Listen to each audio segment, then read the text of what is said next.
Thank you for coming to Baltimore.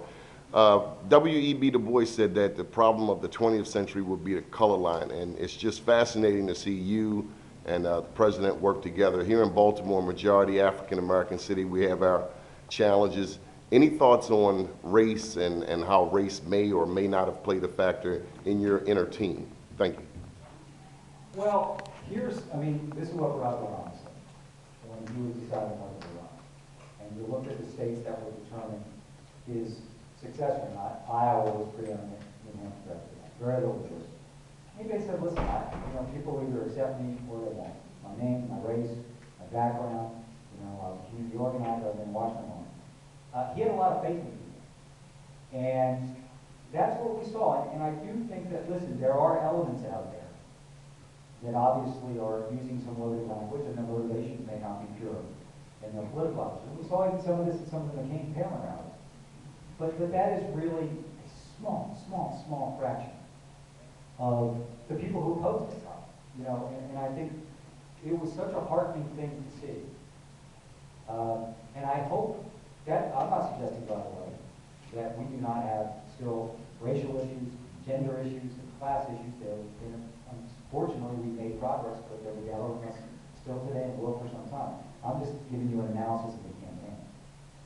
That it did not play a central role. There's no doubt that some African American voters were motivated by him.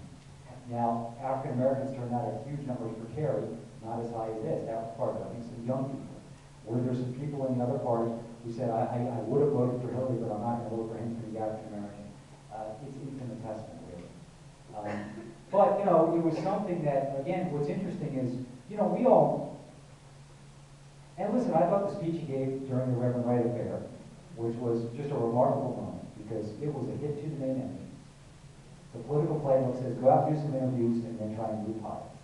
And he said, listen, he did great interviews on all the networks. He said, that doesn't satisfy me, and I need to go talk about this. And, we didn't have a better idea. And so he went out and did it. And he wrote that speech really from like midnight to 3 a.m., 3 nights in a row. And I remember saying, listen, you don't have any time to write this. And it is kind of a personal speech, so we have to bring down the schedule. But if we do that, everyone's going to say the campaign's in disarray. And he's like, well, I've been thinking about these issues probably a little bit more than you have through your life. So I can write this speech. There was some tension in the primary because we were getting walloped with African American voters by Hillary Clinton for a long time. So a lot of our African American staff and supporters said, listen, we got to go out and campaign in the community now. And sort of the strategy and schedule, that was my responsibility. And I understood it's no fun, and he didn't like it either to be losing by 30. But no one knew who he was. We just said, listen, we're never going to get to any African American voters if we don't win Iowa. We went Iowa, this whole thing changes, and it did. In that state, the numbers in South Carolina changed overnight among the African American voters.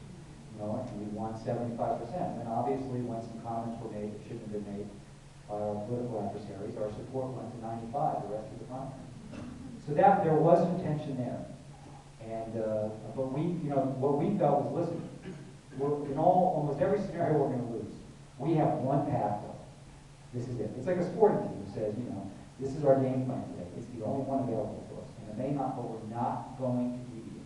I'm a Philadelphia Eagles fan. Right?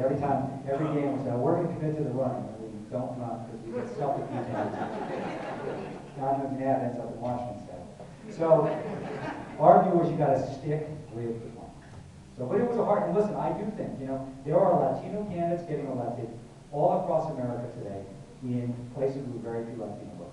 I was very involved in Governor Deval Patrick's race in Massachusetts in 2006. 5% African American voters and a history of racial tension that still exists today. Hillary Clinton almost broke a ceiling. I actually hope Sarah Palin is the one that does it as well.